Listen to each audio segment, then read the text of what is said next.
Hello, and I'd like to introduce Alice Wong, who's very kindly agreed to speak to us today. Alice is over in San Francisco.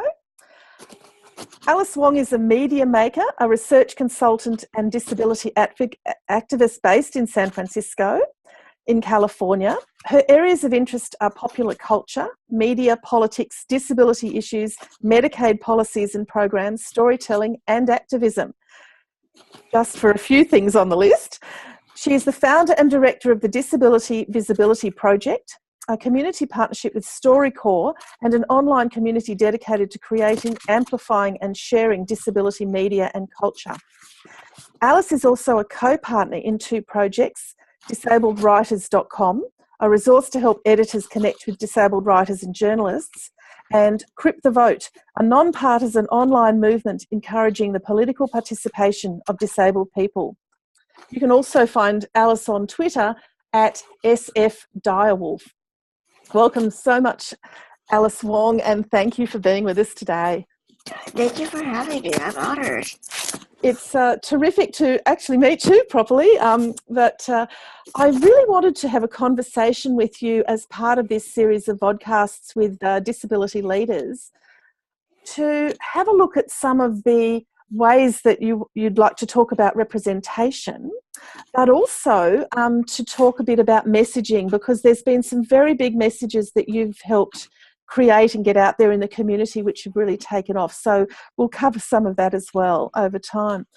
But before we started today, we were just having a little bit of a chat beforehand and talking about the importance of people with disabilities, disabled people being a part of the public voice, of being politically active. How did you get into political activism? What brought you to this point now? Well, I think, growing up, I've always been very interested in current news, following politics, and just, watching and consuming a lot of news. And, I thought it's really interesting to get coverage over the years in the United States, just as a disabled person of color, that, many times people like myself, our voices are not really heard or even considered as, something interesting to report about. So to me, I think it's been an evolution of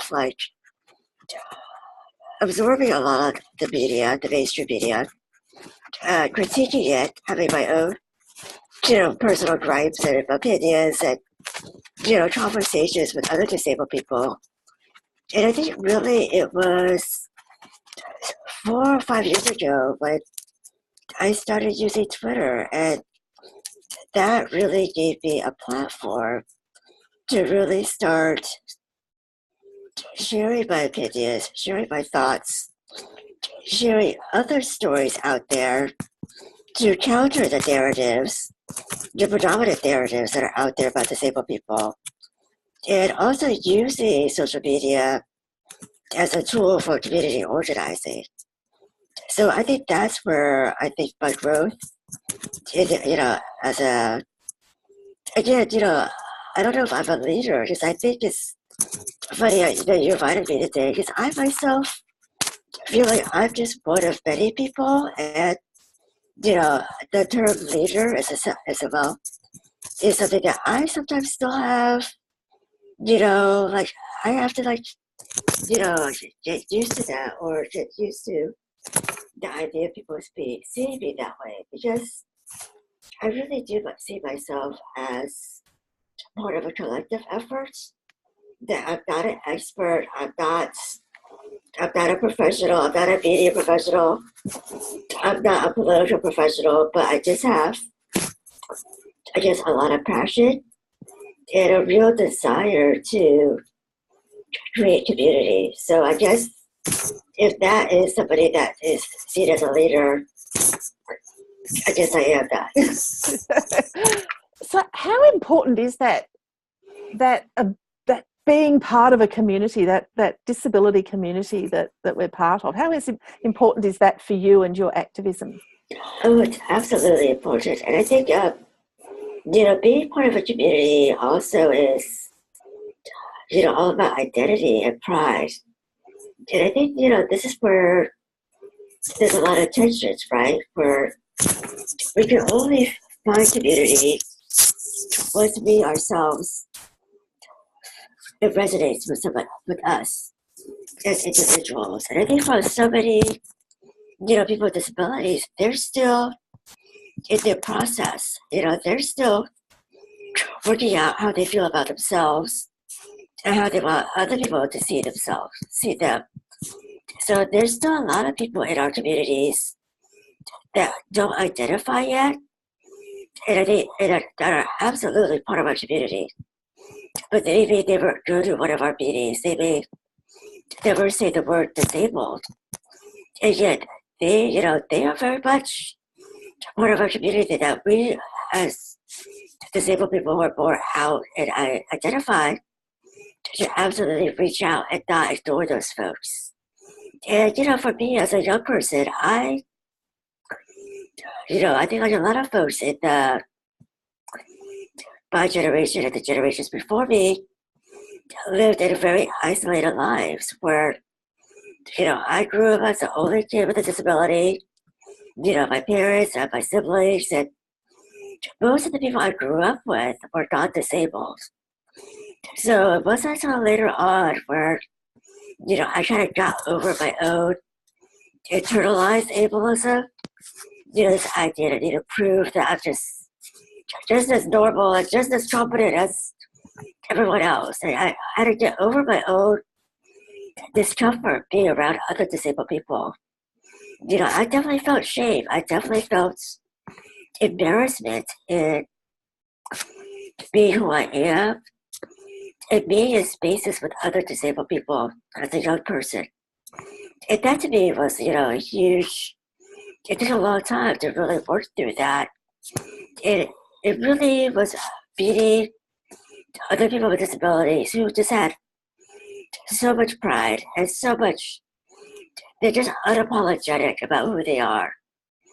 And that to me was really eye-opening. And then, again, the love and the friendships that I developed with other disabled people, in particular disabled women who really just, put a hand out to me and welcomed me, that was amazing. And I think that's where I want to pay it forward as well. And in this age of the social media, it's even easier now to create communities when it was so difficult in the past. So that to me is really important for the future and for disabled youth everywhere. Yeah. Do you think that the social media and the communities that we've been able to create as a result of that have created an ability for us to do our activism differently? Yeah, I do think so. And I think, it's important to realize that it's not binary. The idea of like grassroots organizing is absolutely essential, on the ground activism. And online activism is just, it should be thinking of, we should see it as a complementary and that we make everything better and stronger. All kinds of approaches are needed. And I think we got to expand the ideas of what activism is. A lot of times I think of, activism as just sharing information. I think that's a big part of activism. So much of us don't have the information, don't have the stories to really help us think about issues and think about ways we can engage with one another. And I also see storytelling as a very radical and political act because, disabled stories about us and by us is still a rarity. So that to me is a big part of ways to open up and welcome people to consider the idea that a disability identity is more than a diagnosis. It's a socio-cultural, political identity. And whether people eventually do that in that way or not, it's just interesting for people to at least consider it.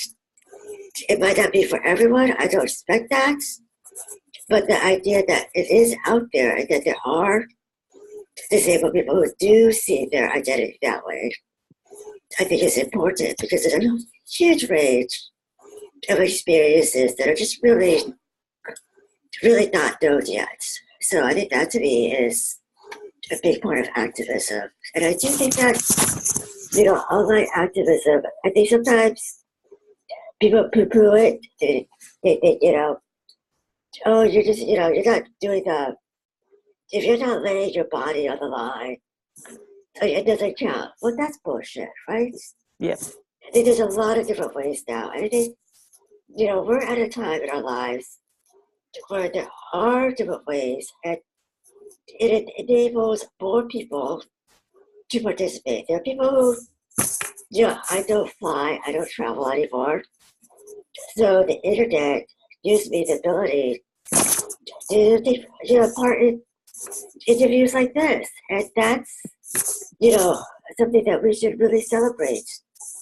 Using the technology and what we have today to really allow more disabled people to really have a voice. They've always had voices, but to have their voices heard and also to connect with one another.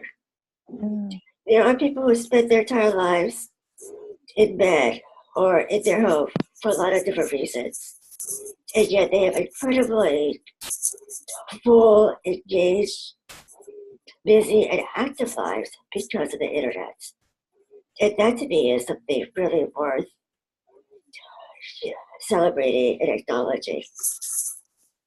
It's something I've been noticing in the last few years with social media is that we're much more obvious to the wider community, to the mainstream community, and that includes to the mainstream media, and it gives us an ability to really get our voices heard, as you're saying. But it also means we can get quite clever with our messages and really get under the skin of not just politicians but people in power and influence generally. And how important do you think it is to target those messages, or to, you're one of the founders of Crip the Vote, which has been an incredibly successful campaign on social media. And for anybody who hasn't come across hashtag Crip the Vote, well, it's time to get out there and have a look. But it's really changed globally the way disabled people have been thinking about their involvement, engagement in not just getting a public voice, but actually getting into politics. Do you think that sort of targeted message is what we need to do more of? Yeah, and I think that a lot of times what's really beautiful from what I've seen from disabled folks in Australia or to the UK or all over, that a lot of these messages happen organically in response to current events. So, the crypto vote is just a hashtag. It's very broad, but it's really just about encouraging disabled people to either not just vote, but to really think critically about the issues that face them at the local level, at the national level, and as we know, as disabled people, disability rights issues, disability justice issues is a global issue. And we really are stronger when we learn about what's happening in other countries. I mean, what's happening in the US right now is pretty horrible.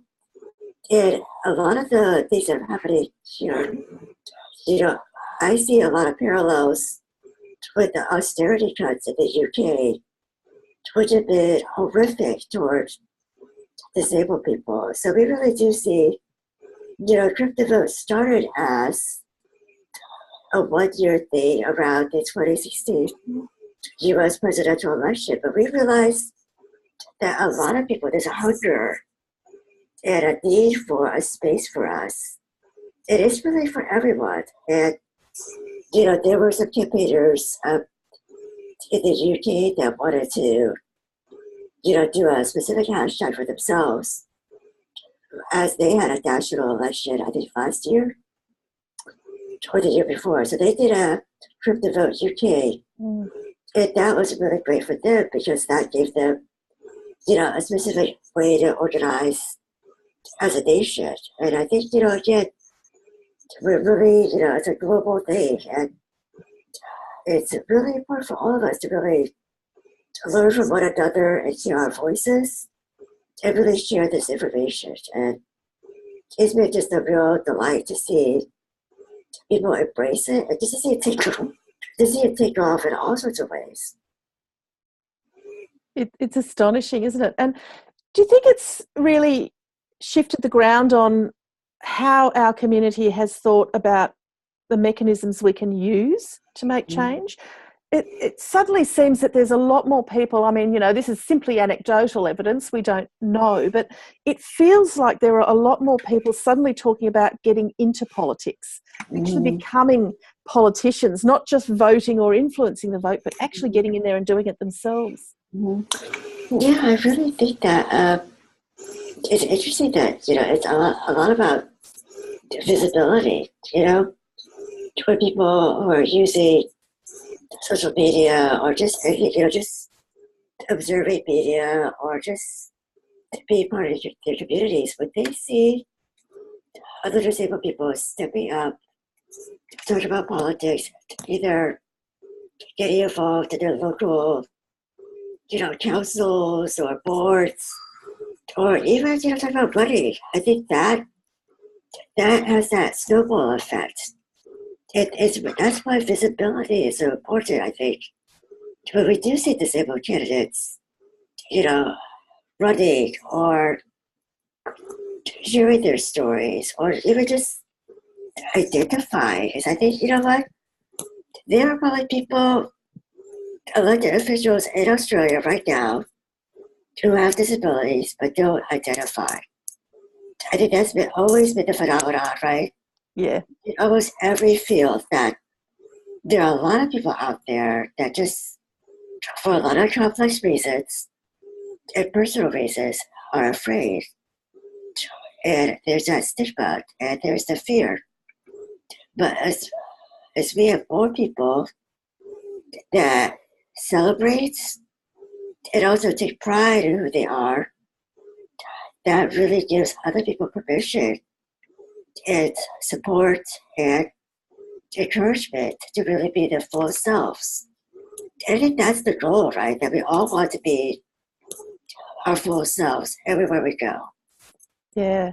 Is part of that, I mean, visibility is so right, that sense that we're part of the public domain, part of public life, that we exist and we're out there. Given that we're such a large proportion of the population, it seems difficult to hide us, you would think. But anyway, so is that, the media, it seems a bit one-sided that, disabled people are interviewed in the media or depicted by the media, but we're not so much creating the media or being the news creators or the journalists or those people. Is it important as well that we get involved in some of that creativity, because then it isn't just that we're showing that we're part of the public domain, but it's also using language and understanding the experience. It's a bit more two-way instead of one-way.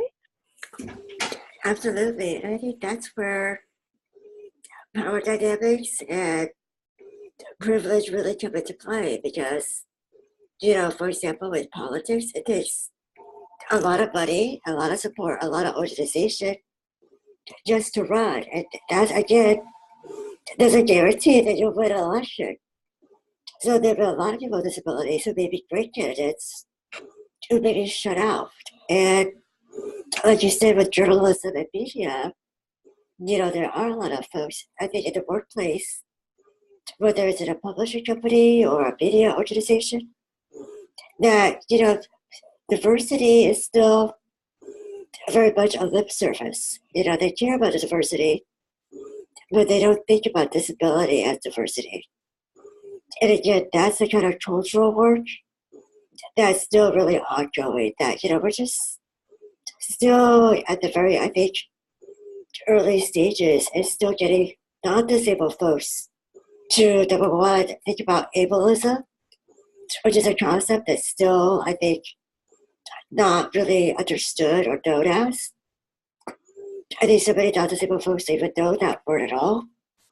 And number two is the idea that, again, as I said earlier, the notion that disability is much more than just this thing that happens in our bodies and our minds.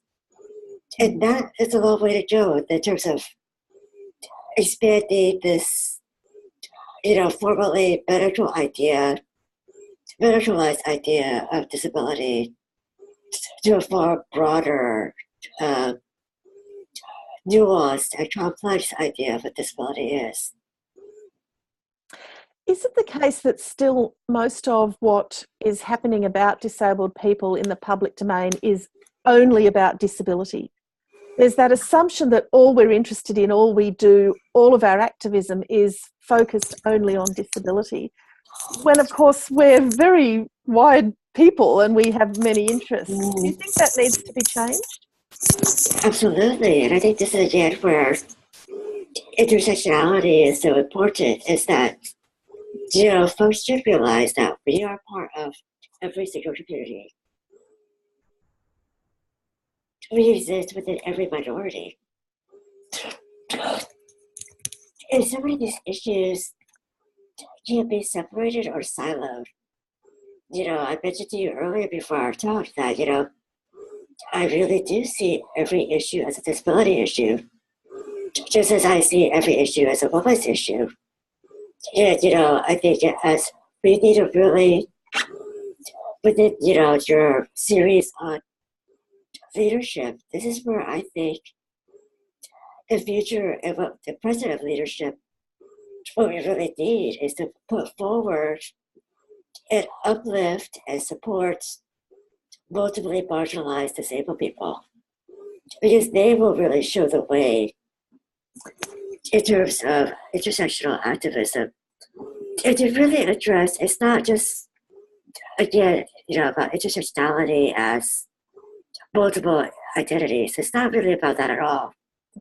It's really about the complex interaction of oppressions that happen at the same time. So I think that's really important to bring up, that there are multiple forms of discrimination and oppression that take place, and they're all intertwined. And I think that's where when we have disabled leaders that are part of multiple communities, they will really show the way in terms of how to approach activism in a way that is really inclusive and really grounded in justice, social justice. Absolutely. Fantastic. Who's a leader that you admire, Alice, and why? Well, I think there's a lot of folks I admire. People that I listen to and follow on Twitter. But I will say that right now, in terms of politicians, I have to say Senator Tammy Duckworth is somebody that if folks in Australia who haven't heard of her, I would just have to do a Google search. Senator Tammy Duckworth is a senator from the state of Illinois. She's a disabled Asian American woman. She's a veteran and, recently broke some ground.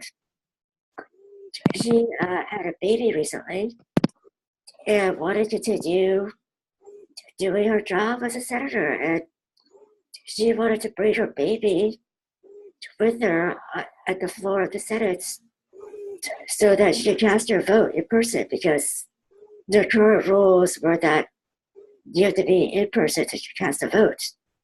And if you're parenting, that's sometimes can be difficult. So she, I think it was a week or two ago, was maybe the first person to bring her infant child to the floor of the Senate while casting a vote. And that to me is like, in terms of visibility, it's just like, she is just being her full self. She's just doing what she wants to do. making the culture better, making the workplace of the federal government better. And she's going to be paving the way for other politicians who want to be parents and who are parents who now don't have to fight to bring their kids to while they work. Fantastic. I loved seeing the photos of Tammy. It was just so exciting. It was so exciting, and I think I would love it one day if that was not seen as something unusual. If we see people like Tammy or all kinds of folks, that should be the norm in all of in every level of representation in our government. Absolutely. One day. One day. We're working on it, Alice. We're both working on it. Exactly. Yeah, we'll get there. Yes. It's unfortunately we've run out of time, but I'd just like to thank you so much, Alice Wong, for joining us today and talking about representation, messaging and activism. Thank you for having me.